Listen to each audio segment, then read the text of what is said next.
అందరికీ నమస్తే. నేను నాగరాజు ముచ్చర్ల, బీజేపీ సిద్దిపేట జిల్లా సోషల్ మీడియా కన్వీనర్. నిన్న ఏదైతే 7 తారీఖు శనివారం రోజున బక్రీద్ సందర్భంగా సాజిద్పుర యాక్సిస్ బ్యాంకు వెనకాల నాకు నా మిత్రుడు ఇచ్చిన సమాచారం మేరకు అక్కడ కొంతమంది ఒక వర్గానికి సంబంధించిన వ్యక్తులు లాగదూడకు సంబంధించిన కేవలం ఒక 3 నుంచి 4 సంవత్సరాలు ఉన్నటువంటి లాగదూడను అక్కడ దాన్ని కట్టేసి కొయ్యడానికి రెడీగా ఉందని చెప్పేసి మా మిత్రుడు అక్కడి నుంచి నాకు కాల్ చేస్తే ఇమీడియట్లీ స్పందించి కేవలం ఒక 2-3 నిమిషాలు నేను అక్కడ చేరుకోక ముందే దాన్ని అతి కర్కశంగా కొయ్యడం జరిగింది. నేను జరిగిన ప్రాంతం నుంచే కొంచెం ముందుకు పోయి చూసేవరకే మా ముందే రక్తం ఏరులై పారుతుంది, వాటర్ పడుతున్నది, రక్తం మొత్తం ప్రవహిస్తున్నది ఆ డ్రైనేజ్ వ్యవస్థ నుంచి. నేను దాన్ని చూసి నేను నా మిత్రుడు 2-3 ఉన్నామని చెప్పేసి వాళ్ళు మా మీద ఏదైనా దాడి జరిపే సందర్భం ఉన్నదని చెప్పేసి ముందుకు వెళ్ళి స్థానిక ఏసీపీ గారికి కానీ స్థానిక సిఐ గారు కానీ మేము సమాచారం ఇచ్చిన ఫోన్ ద్వారా ఇస్తే వాళ్ళు ఒక 5-6 నిమిషాలలో అక్కడికి స్పాట్కి చేరుకొని 2 వ్యాన్లలో 2 జీప్లలో రాగానే అక్కడికి ఆ స్థలానికి చేరుకొని చూడగానే అక్కడ వాళ్ళు ప్రత్యక్షంగా చూసిరు పోలీసులు. సుమారుగా నేను కూడా వ్యవసాయ ఆధారిత కుటుంబం నుంచి వచ్చిన వ్యక్తిని. నేను కూడా అక్కడ చూస్తే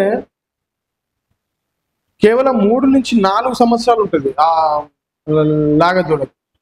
అక్కడ చూసిన వాళ్ళు పోలీసు వాళ్ళు అంటూ ఉంటారు, సిఐ కానీ ఏసీపీ కానీ, బాబు ఇది మొగజాతికి సంబంధించింది కదా, మొగజాతికి సంబంధించింది అయితే మేము కేసులు కట్టము, కేవలము ఆవులను కోస్తేనే మేము చర్యలు తీసుకుంటాము, కేసు పెడతామని చెప్పేసి నాతో చెప్పిన సందర్భం. ఇవాళ నా ఫోన్లు 2 ఫోన్లలో వాళ్ళు వచ్చినాక మేము అక్కడికి వెళ్ళి ఫోన్ లైవ్ పెట్టినాము. ఒక ఫోన్లో కెమెరా ఫోటోలు తీసినాము, వీడియో తీసినాము. ఇవాళ నా 2 ఫోన్లు కూడా వాళ్ళు ఎలాంటి అనుమతి లేకుండా తీసుకుని వాళ్ళ దగ్గర పెట్టుకొని సుమారుగా 1 గంట సేపు వాళ్ళ దగ్గర నా 2 ఫోన్లు తీసుకొని దగ్గర పెట్టుకున్నాను. నేను వాదించిన వాళ్ళతో అక్కడనే స్పాట్లోనే, సార్ అది లాగదూడ 3 నుంచి 4 సంవత్సరాలు ఉంటుంది, మీరు ఎందుకు వాళ్ళ మీద చర్యలు తీసుకోరు?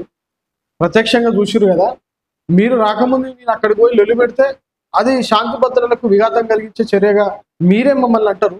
కానీ నేను ఆ పని చేయలేదు. మీకు సమాచారం ఇచ్చి మీరు వచ్చేంత వరకు వెయిట్ చేసి అక్కడి నుంచి మీరు వచ్చేంత వరకు కూడా అక్కడ మేము వెళ్ళలేదు. మీరు వచ్చినాక ప్రత్యేక సాక్షులే మీరు కదా, మీరు చూసినాక మేము ఆవులైతేనే మేము స్పందిస్తాము, చర్యలు తీసుకుంటామని మాట్లాడడం ఏ రకంగా అవుతుంది సార్ అని చెప్పేసి నేను ప్రత్యక్షంగా సిఐతో మాట్లాడితే ఆయన ఒకటే సమాధానం చెప్పాడు. దీనికి ఆ వెటర్నరీ డాక్టర్ నుంచి వాళ్ళకు సంబంధించిన ఈ ఒక ఏదో యూనిటీ ఉందంట, ఆవులను వేయడానికి ఒక యూనిటీ వాళ్ళు పెట్టుకున్నారంట. అక్కడి నుంచి వెటర్నరీ డాక్టర్ నుంచి 50 అప్లికేషన్ తీసుకున్నారు, 50 ఆవులను కోయడానికి అప్లికేషన్ తీసుకున్నారు, పర్మిషన్ తీసుకున్నారు అని చెప్పేసి స్థానిక ఏసీపీ గారు అయితేనేమి సిఐ గారు అయితేనేమి నాతో చెప్పింది. విచిత్రంగా విచిత్రంగా నాకు అనిపించింది. ఎందుకంటే ఒక జంతువును కొయ్యడానికి ఏ డిపార్ట్మెంట్ కూడా ఈ ప్రపంచంలో ఎవరు కూడా పర్మిషన్ ఇచ్చి కొయ్యమని చెప్పేసి హక్కు ఎవరికి ఉండదు. ఒక స్థానికంగా వాళ్ళొక ప్రభుత్వ అధికారులు అయి ఉన్నారు. వల్ల నేను కూడా ఒక చదువుకున్న బాధ్యత గల పౌరునిగా, నేను కూడా ఒక చదువుకున్న విజ్ఞానవంతునిగా వాళ్ళు ఏం చెప్తున్నారో నా సమాధానం చెప్తే నేను అసలు వాస్తవానికి ఆశ్చర్యపోయాను. 50 అప్లికేషన్ వచ్చినాయి, 50 పర్మిషన్లు ఇచ్చిరట వెటర్నరీ డాక్టర్ గారు, జిల్లా వెటర్నరీ డాక్టర్ గారు. నేను వాళ్ళతో వాదించిన బాగా.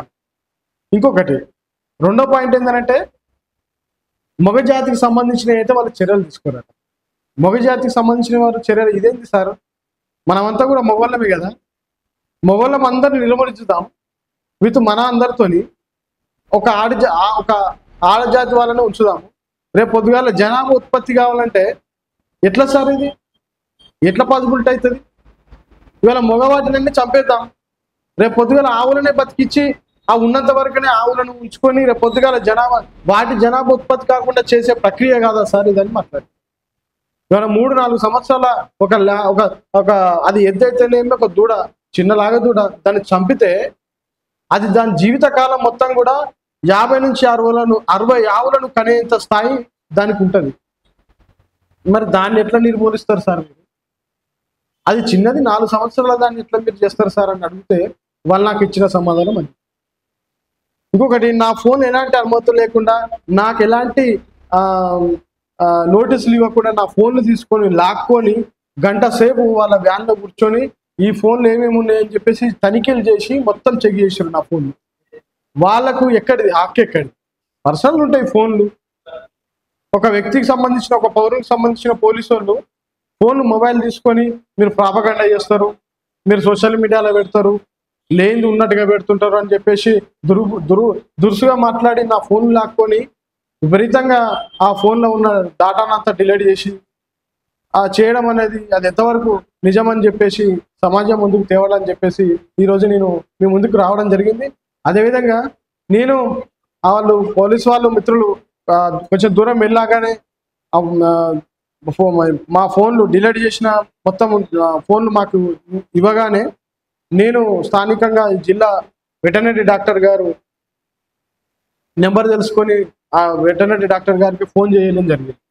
నేను ఒకటే విషయం అడిగిన, సార్ మీరు ఈ బక్రీద్ సందర్భంగా మీరు ఎవరికైనా జంతువులను గొయ్యడానికి, అది ఆవైనా, ఎద్దైనా, బర్రె అయినా, గాడిదైనా, కుక్క అయినా, చివరికి ఎలాంటి జంతువు అయినా సరే మీ దగ్గరికి వచ్చి ఏమైనా అప్లికేషన్ పెట్టుకున్నారా సార్ అని చెప్పేసి నేను ఫోన్లో అడిగితే ఆ సార్ ఏమన్నాడంటే, ఆ ఇన్ఛార్జి సారు పేరు చెప్పడం ఎందుకు కానీ ఆ ఇన్ఛార్జ్ సార్ ఏమన్నాడంటే, మేము ఎవరికి కూడా ఒక్క అప్లికేషన్ కూడా నా దగ్గరికి రాలేదు, ఒక్క అప్లికేషన్ కూడా మేము ఎవరికి కూడా ఇవ్వలేదు, పర్మిషన్ ఇవ్వలేదు, ఆ ప్రపంచంలో ఎక్కడ కూడా లేదని చెప్పేసి ఆ సార్ మాట్లాడితే నేను అసలు వాస్తవానికి పోలీసు మిత్రులై ఉండి పోలీసులు ఇవాళ వాళ్ళు చేయాల్సిన పనిని వాళ్ళు చేయకుండా ఇవాళ లేనిది ఉన్నట్టుగా కల్పించి పర్మిషన్ ఉన్నదని చెప్పేసి మాతో మాట్లాడడం అనేది ఏది ఉందో వాళ్ళ సిఐ గారు ఏం మాట్లాడుతున్నారో ఏం అర్థమవుతుంది.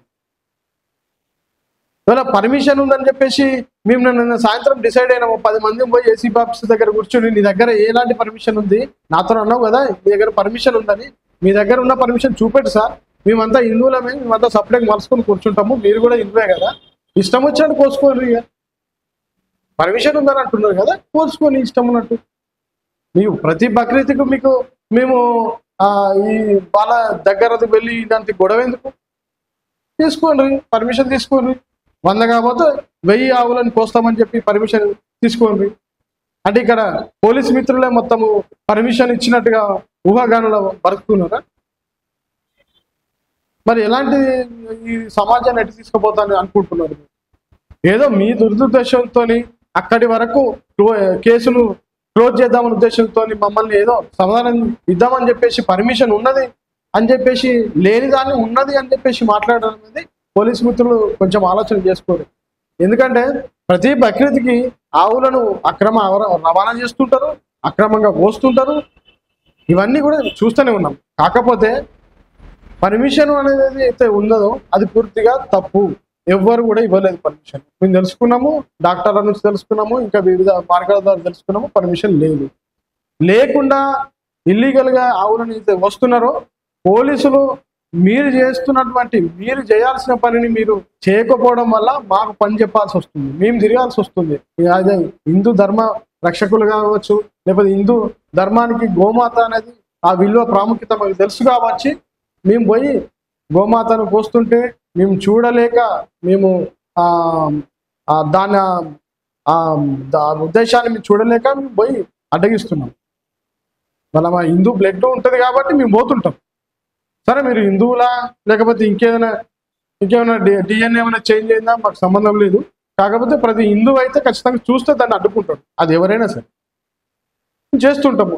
కాకపోతే ఇది ప్రతి దానికి బక్రీద్ రాగానే మేము ఇలాంటి చర్యలు తీసుకోవడము, పోలీసులు రావడము, వాళ్ళ మీద వీళ్ళని దబాయించడము, అది మామూలు రొటీన్ ప్రోగ్రామ్ అయిపోయింది. వాళ్ళే అంటున్నారు ఇది రొటీన్, ఎప్పుడు జరిగేది, ఎప్పుడు వస్తూనే ఉంటారో ఇది రొటీనే అని అంటున్నారు.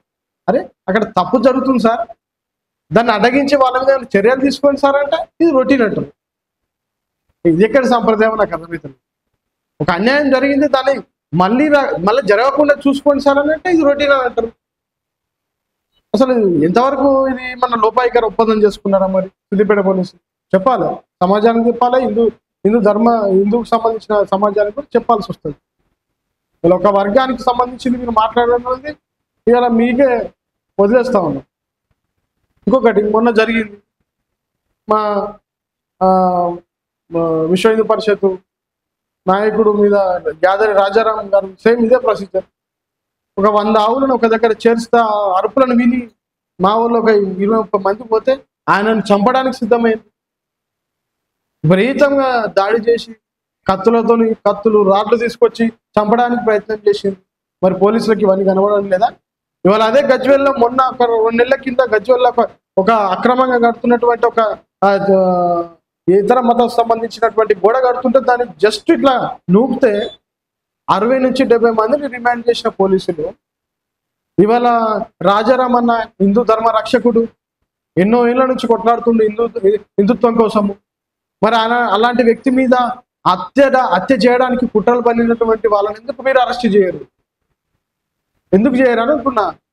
దేనికి చేయరు? మీరు ఇంకో హిందువులనే మీరు అలకగా దొరుకుతారా? వేరే వాళ్ళని దొరకరా? హిందువులను 150 మందిని రిమాండ్ చేయొచ్చు. మా మీద దాడి చేసిన వాళ్ళను కనీసం 10 మందినైనా చేయరు. ఎందుకు ఎటు తీసుకుపోతున్నారు సమాజానం? ఒక వర్గానికి మీరు కొమ్ముగాస్తున్నట్టు లేదా? ఇవాళ రాజారామలో ఇలా కనీసం లేవలేని పరిస్థితులు ఉన్నాడు. దేనికోసం ఉన్నాడు? హిందుత్వం కోసం ఉన్నాడు. మరి ఆయన మీద చర్యలు తీసుకున్న దాని మీద ఎందుకు మీరు చర్యలు ఎందుకు తీసుకోలేదు? ఎందుకు రిమాండ్ చేయలేదు? ఇవన్నీ కూడా చూస్తూ ఉంటే ఇలా 100 కోట్ల జనాభా ఉన్నారు మరి దేశం మొత్తంలో కూడా. 100 కోట్ల జనాభా ఒకటే రాజ్యాంగం ఉంటుంది, మిగతా వారికి కూడా ఒకటే రాజ్యాంగం ఉంటుంది కదా. దాడి జరిగిన వ్యక్తుల మీద మీరు చర్యలు తీసుకోవాల్సిన పోలీసులు దాడి చేసిన వాళ్ళకు మీరు ఎట్లా రక్షణ కల్పిస్తారు? వాళ్ళు ఒకటే. దీనికి అన్నిటికి కూడా హిందూ సమాజం కూడా హిందుత్వం సంబంధించినటువంటి యువత కూడా ఒకటే ఆలోచన చేయాలి. ఎప్పుడు ప్రతి సంవత్సరం బక్రీద్ వస్తూనే ఉన్నది, ప్రతి సంవత్సరం కొట్లాడుతూనే ఉన్నాం, ప్రతి సంవత్సరం మన మీద దాడులు జరుగుతూనే ఉన్నాయి. ఇది రొటీన్ ప్రోగ్రామే పోలీసు మిత్రులు ఉన్నట్టు. కాకపోతే దీన్ని దృష్టిలో పెట్టుకొని ఇది బక్రీద్ రాగానే గో సంరక్షణం అని చెప్పడము, గోమాతను రక్షించడం అని కాకుండా ప్రతి సంవత్సరంలో దీన్ని అడ్డగించాలంటే ప్రభుత్వాలను మొదలుగా మెడలు వంచాలి. ప్రభుత్వాలను మెడలు వస్తేనే ఇవాళ ఉత్తరప్రదేశ్కి వెళ్తే ఒక్క గోవును కోసినా కూడా వాళ్ళను గోవులను ఎట్లా కోసిరో వాళ్ళను కూడా అట్లా కోసే పరిస్థితి ఉంది ఉత్తరప్రదేశ్లో. మరి మిగతా రాష్ట్రాలకు ఎందుకు ఉన్నది? ఇది హిందూ దేశం కదా, భారతదేశం హిందూ దేశమే కదా, గోమాత ఆదర్శవంతం కదా. ఇలా కొంతమంది మేధావులు మాట్లాడుతారు, మరి గోమాతను అంత దేశమాతగా చేయొచ్చు కదా, దేశ జంతువులు చేయొచ్చు కదా, చట్టం తేవచ్చు కదా అంటారు మేధావులు. 60-70 సంవత్సరాల నుంచి పాలించిన వాళ్ళు కదా, మరి నీకెందుకు లేదు రాబాయ్ తెలివి? 70 సంవత్సరాలు పాలించినావు కదా, నువ్వెందుకు తెలియదు అంటున్నా. మేము వచ్చి 11 సంవత్సరాలు అవుతుంది. ఒక్కొక్కటి కొన్ని చేసుకుంటూ వస్తున్నాం. మీరు అన్నట్టుగానే చేస్తాం కావచ్చు. ఇంకో 5 ఏళ్లలో గోమాతకు సంబంధించిన స్పెషల్ యాక్ట్ తీసుకొస్తాం కావచ్చు. ఇవాళ మీరు అడ్డగించే ప్రయత్నం చేయలేక హిందువులను కొంతమంది కల్తీ కొడుకులు ఉన్నారు. మీరు చేయాల్సింది, మీరు అడ్డగించాల్సింది పోయి అడ్డుకున్నాలను మీరు ప్రశ్నించే తత్వం ఎక్కడదా మీకు? నాకు అర్థం కాదు. ఆ పోస్టింగ్లు పెడతా ఉంటే వాళ్ళకు తల మండం లేకుండా పోయింది. అడ్డగించారంటే మీరే రాజ్యాంగం ఉన్నారు కదా, మీరే ప్రభుత్వం చేస్తున్నారు కదా, మీరు చేయొచ్చు కదా, యాక్టివ్ చేయొచ్చు అని మాట్లాడుతుంటారు. అది ఏం చెప్పాలో వాళ్ళకి ఏం అర్థమవుతుంది. 70 సంవత్సరాలు పాలించినామని చెప్పుకుంటారు. మరి ఎందుకు రాలేదు? హిందువులకు సంబంధించిన చట్టాలు ఎందుకు రాలేదు? దేనికోసం రాలేదు? ఇవన్నీ మాట్లాడుకుంటే చాలా ఉన్నది, పెద్ద భాగవతం ఉన్నది. కానీ నేను మీ ముందుకు రావడానికి ఒకటే ఆలోచన, మనము హిందుత్వం సంబంధించినటువంటి హిందువులమంతా ఒక తాటి మీదకి వచ్చి ఒక ప్రత్యేకమైన ఒక దీని మీద ఏదైనా చట్టం కానీ ఇంకేదైనా కానీ ఒత్తిడి మనం చేయగలిస్తే, రాష్ట్ర ప్రభుత్వాల మీద ఒత్తిడి చేస్తే ఖచ్చితంగా ఇది మనము రెగ్యులర్ యాక్టివిటీస్ కాకుండా ఆ గోమాతలకు సంబంధించింది ఏదైనా తెస్తే కనుక తెప్పించగలిగితే 100% గోమాతలను కాపాడిన వాళ్ళం అవుతుంది. లేకపోతే ఇది ఎంతవరకు పోతుందో అంతవరకే పోతుంది. కాబట్టి దయచేసి అందరూ కూడా హిందూ భావజాలం కలిగిన వ్యక్తులందరూ కూడా దీన్ని దృష్టిలో పెట్టుకోవాలని చెప్పేసి మేము ముందుకు వస్తూ ఉన్నాము. ఇమీడియట్లీ సిద్దిపేట పోలీసులకు ఒకటే విజ్ఞప్తి చేస్తూ ఉన్నాము. మీరు ఇన్ఫర్మేషన్ ఇచ్చిన వ్యక్తుల ఫోన్లు లాక్కొని ఫోటోలు డిలీట్ చేస్తాము, దబాయిస్తాము, లేకపోతే మీరు ఇంకేదైనా ఇన్ఫ్లుయెన్స్ చేస్తారని చెప్పేసి వాళ్ళని బెదిరిస్తే రేపు పొద్దుగాల ఇంకేదైనా సంఘటన అయితే నాలాంటి వ్యక్తులకే మీరు ఫోన్లు తీసుకొని డిలీట్ చేసింది కదా. రేపు ఇన్ఫర్మేషన్ ఇవ్వము 100 మంది పోతాం. అక్కడ శాంతి భద్రతలు విఘాతం కలిగినట్టయితే మరి నిన్న జరిగిన దాని మీద చర్యలు తీసుకున్నారు మీరు? నిన్న జరిగింది కదా, ప్రత్యేక సాక్షులే మీరు కదా, పంచనామా చేసిరు కదా సీఏ గారు మీరే. ఎందుకు కట్టరు? కేసు ఎందుకు కట్టరు? ఈ విషయం నేను డైరెక్ట్ ఇట్లా అడిగిన, అడిగితే సమాధానం లేదు, సమాధానం చెప్పరు. ఇవన్నీ ఉన్నాయి. ఒక వర్గానికి కొమ్ము గాయడం అనేది దురదృష్టకరం. కాబట్టి ఖచ్చితంగా సమాజం అంతా ఏకం కావాలి. భవిష్యత్తులో కార్యరూపం దాల్చాలంటే ఎవరో ఒకరు ముందుకు రావాలి, ఖచ్చితంగా ముందుకు పోవాలని చెప్పేసి హిందూ సమాజానికి తెలియజేస్తున్నాం. నమస్కారం. జై హింద్, జై భారత్, భారత్ మాతకి జై.